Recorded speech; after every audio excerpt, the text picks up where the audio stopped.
माणसं मोठे कशाला होतात, त्यांचं मोठेपण कशामध्ये असतं हे इतिहासाच्या पानावर गेल्यावर आपल्याला कळतं. जगाचा इतिहास काढल्यानंतर कळतं की जग जिंकणारा अलेक्झांडर असेल किंवा सिकंदर असेल किंवा ज्याचं साम्राज्य सगळ्यात मोठं होतं त्या औरंगजेबाचा सुद्धा जेव्हा भूभाग बघितला तेव्हा जगातल्या इतिहासकारांच्या समोर की ज्या देशांनी या भारतावर राज्य केलं त्या देशाला सुद्धा इथला इतिहास समजून घ्यायचा असेल तर पहिल्या इथल्या दऱ्याखोऱ्यात आणि गडकपारीत फिरावं लागलं. त्या ब्रिटिशांनी, पोर्तुगीजांनी, डचांनी आणि फ्रेंचांनी जेव्हा लिहून ठेवलं तेव्हा जगामधल्या अभ्यासकांच्या एक लक्षात आलं की साधनं नसताना आणि सर्वसामान्य माणसामध्ये स्वराज्याचं, स्वाभिमानाचं स्फुल्लिंग चेतवणं आणि त्यांच्यातून उभा करणं ते खरं कार्य कुठं झालंय तर ते भारतामध्ये झालेलं आहे. म्हणून भारताचा इतिहास हा जर सुवर्ण अक्षरानं लिहिला तर त्याच्यातलं सर्वात मोठं नाव आणि पान छत्रपती शिवाजी महाराजांचं असेल. छत्रपती शिवाजी महाराजांची जयंती तुम्ही आम्ही साजरी का करावी त्याचं उत्तर देणं मला गरजेचं वाटतं. जर तुमच्या आमच्या घरी जिजाऊ असतील तर तुमच्या आमच्या घरी शिवाजींचे विचार असतील. महाराजांचे विचार त्यांनीच पाळायचे ज्याने आयुष्यामध्ये व्यसन करायचं नाही. महाराजांचे विचार त्यांच्यासाठी आदर्श आहेत ज्याने आपल्या आई वडिलांची सेवा करतील, भारत मातेची सेवा करतील आणि तरुणांना शिक्षणाच्या मार्गाने विकासाची आणि प्रगतीची जीवनाची दारं आणि जीवन त्या दिशेने घडवत असतील. समोर शेतकरी वर्ग आहे, समोर विद्यार्थी वर्ग आहे. या दोन्ही वर्गांना मी सांगणं मला आज आवश्यक वाटतंय. कारण एक राजा असा होऊन गेला ज्या राजांनी नियमच असा काढला की शेतकऱ्याच्या भाजीच्या देठाला सुद्धा धक्का लागला नाही पाहिजे.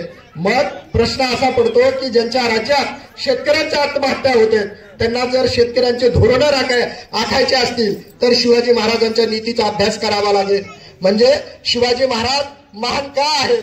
आज सुद्धा लोकशाहीमध्ये शेकडो वर्षानंतर शिवाजी महाराजांच्या विचाराचा जागर तुम्हा आम्हाला करावा लागत असेल तर नक्कीच शिवाजी महाराजांच्या जगण्यामध्ये, विचारामध्ये तुम्हा आम्हाला प्रेरणा देण्याचं सामर्थ्य आहे, ताकद आहे, कर्तृत्व आहे. मित्रांनो, जात मिळते ती जन्मानं आणि अपघातानं, कर्मानं आणि कर्तृत्वाने माणसं मोठे होतात.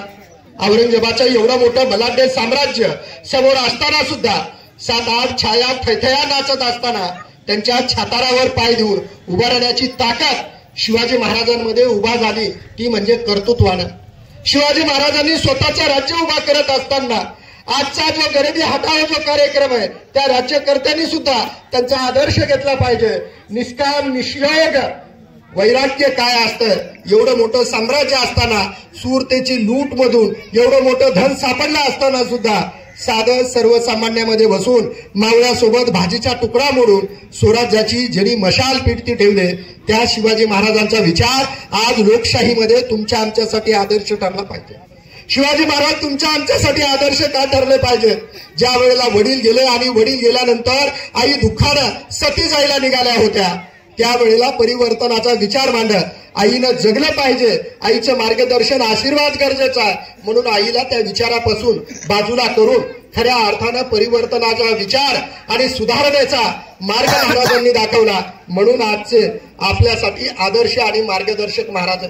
महाराज आज तुम्हा आम्हाला आठवतात का तर तुम्हा आम्हाला आज तरुण पिढी बेरोजगारीमध्ये, नैराश्यामध्ये जर सापडली असेल, व्यसनाधीन होत असेल तर मी असं म्हणतो की छत्रपतीची जयंती करणाऱ्या तरुणांना आज डिप्रेशन येणार नाही.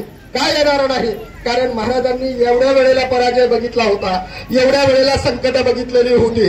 आज तुम्ही आम्ही जर विचार केला तर बाहेर संकट दिसल्यावर बाहेर जाऊ नको म्हणून असं आपल्याला सांगितलं जातं.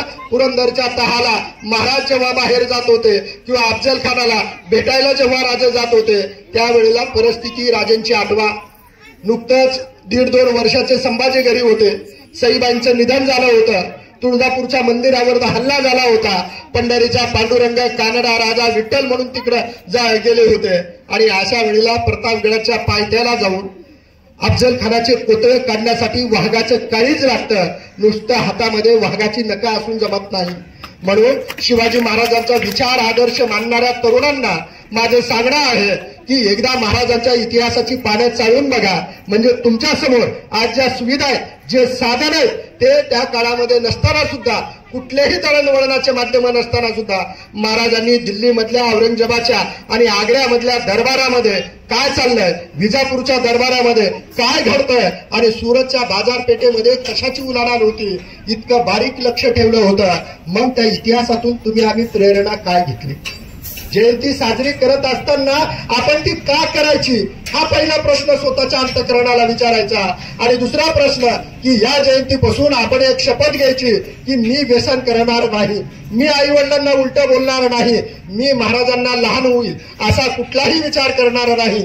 विचार करा, ज्या काळामध्ये जाती धर्माच्या पलीकडे जाऊन माणुसकीचे राज्य उभा करून तुकाराम महाराजांना सांगितलेल्या रात्रंदिनांना युद्धाचा प्रसंग, अशा काळात सुद्धा कुणावर न चिडता, कुरघोडी न करता, लाख मेले तर चालतील, लाखाचा पोशिंदा जगला पाहिजे म्हणून शिवाजी महाराजांसाठी छातीचा कोट करून स्वतःच्या रक्ताची रांगोळी करणारे मावळे जिथं तयार होतात, तिथं तुमच्या आमच्यासाठी हा सगळ्यात मोठा आदर्श.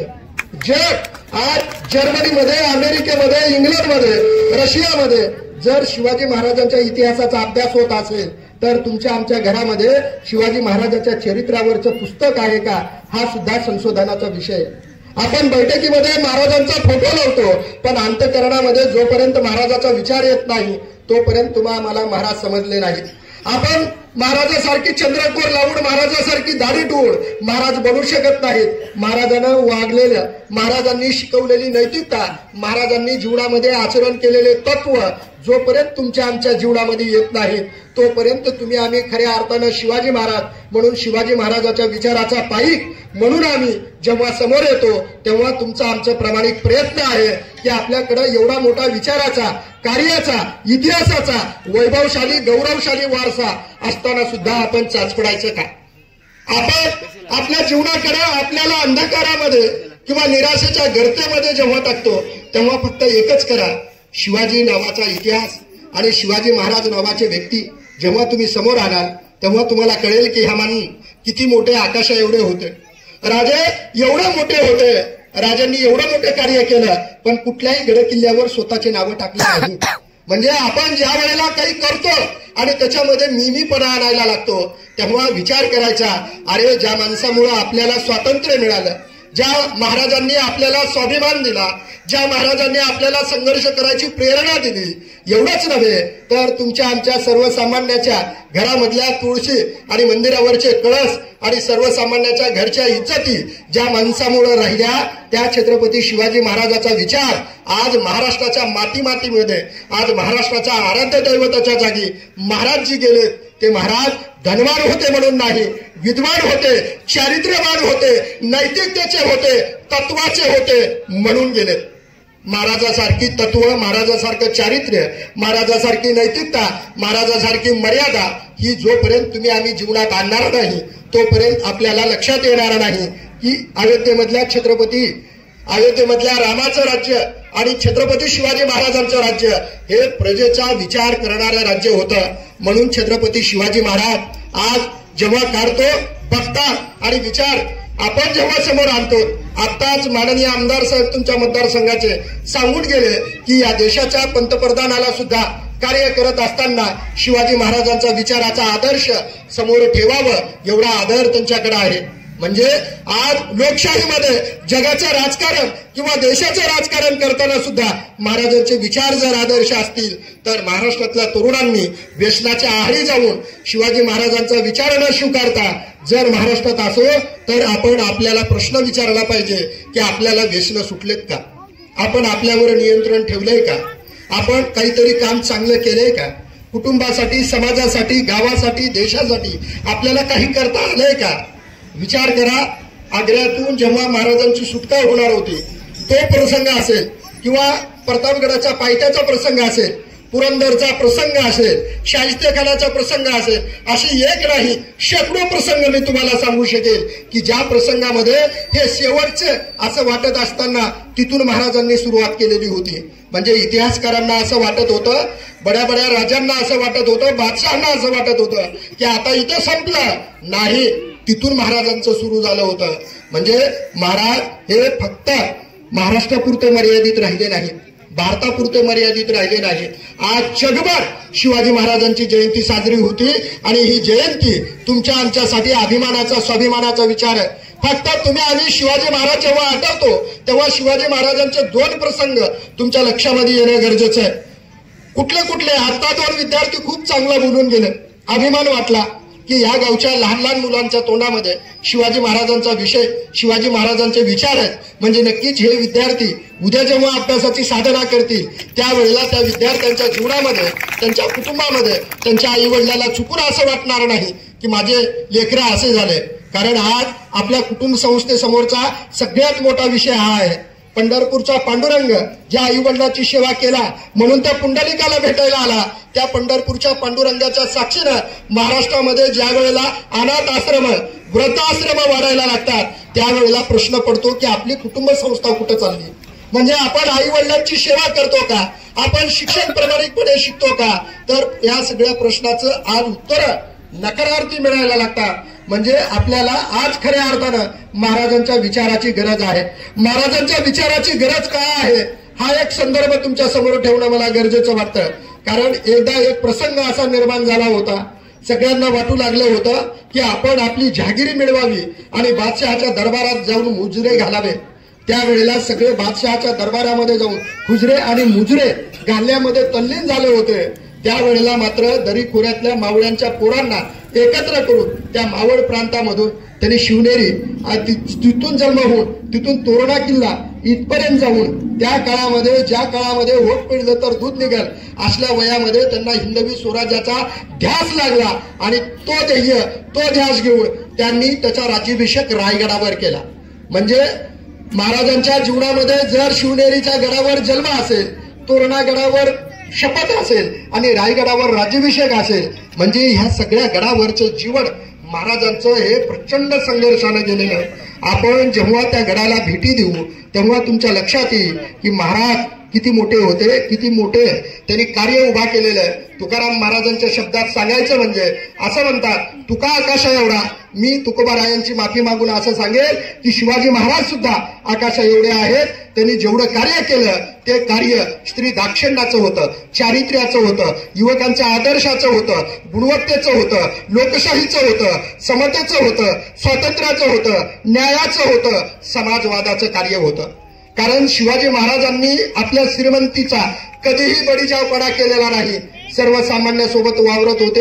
एवढं साधेपण जर त्यांच्यामध्ये येत असेल तर मात्र शिवरायांचा आठवावा प्रताप असं का म्हटलं तर ह्याच्यासाठी म्हटलं की माणसं भरपूर होतील पण तत्वाची, कर्तृत्वाची माणसं खूप कमी असतात आणि त्या कमी माणसामधला मुकुटमणी, शिरोमणी, ज्यांचं सुवर्ण अक्षरानं नाव लिहावं लागेल असे म्हणजे छत्रपती शिवाजी महाराज होते. आज छत्रपती शिवाजी महाराज म्हटल्यानंतर तुम्हा आम्हाला फक्त जयंतीपुरते, राज्याभिषेकापुरते आठवले नाही पाहिजेत. आणि जर समजा असं आठवत असेल तर आपण समजायचं आपण फक्त औपचारिकता करतोय.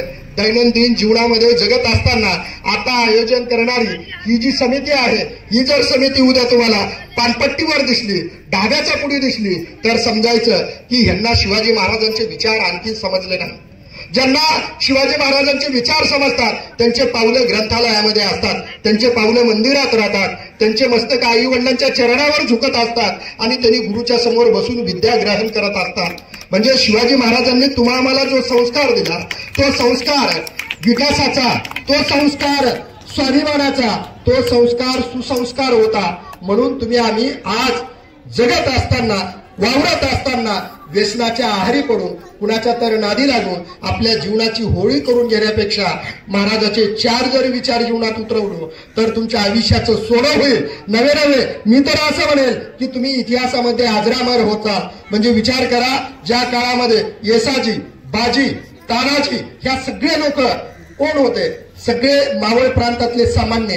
त्या माणसाला उभा करण्याचं काम महाराजांनी केलं. त्या काळामध्ये काही लोकांना सत्तेच्या आणि जाचाच्या भीतीनं धर्म बदलावा लागला, परंतु महाराजांनी त्या लोकांना नेताजी पालकर सारख्यांना परत घेतलं. त्यावेळेला काही जण विरोध करत होते पण महाराजांनी त्या विरोधांना न डगमगता उत्तर दिलं आणि परत आपल्या माणसांना आपल्या धर्मात, आपल्या संस्कृतीत आणलं. म्हणजे आपली संस्कृती, आपला धर्म जपत असताना सुद्धा दुसऱ्या कुठल्याही धर्माला गालबोट लावलं नाही, म्हणून शिवाजी राजांसाठी दुसऱ्या धर्माचे लोक सुद्धा जीव देत होते. त्यांच्या तोफाचा आरमाराचा प्रमुख जो होता किंवा त्यांच्यासाठी जीवाची बाजी लावणारे जे होते, हे सगळे जे होते ते फक्त महाराजाच्या कार्यानं, चारित्र्यानं, शीलानं, नैतिकतेनं, तत्वानं महाराजांकडे आलेले होते. ते तत्व, ते चारित्र्य, ती नैतिकता तुमच्या आमच्या जीवनामध्ये येणं गरजेचं आहे. आज तुम्ही सकाळपासून या जयंती